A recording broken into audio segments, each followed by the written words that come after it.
You ask Tiger to calculate. This deals with finding the midpoint between 2 points. The midpoint between the 2 points is 220.5, 7.5. Let's solve it step by step. Plot the 2 points and calculate the midpoint using the formula. The coordinates of point 1 are x1 equals 275, y1 equals 11.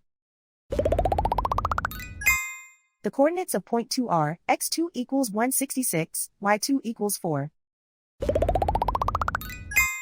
PM represents the midpoint of the 2 points.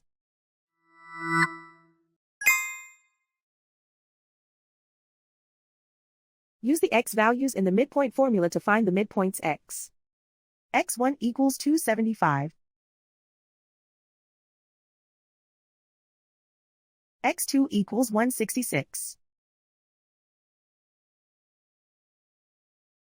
Simplify the arithmetic.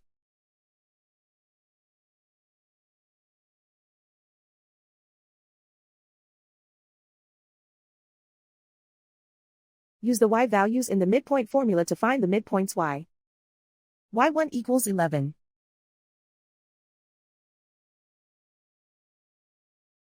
y2 equals 4.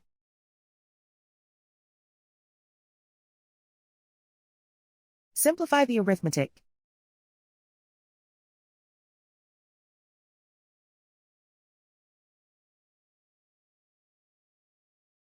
And so, the midpoint is 220.5, 7.5.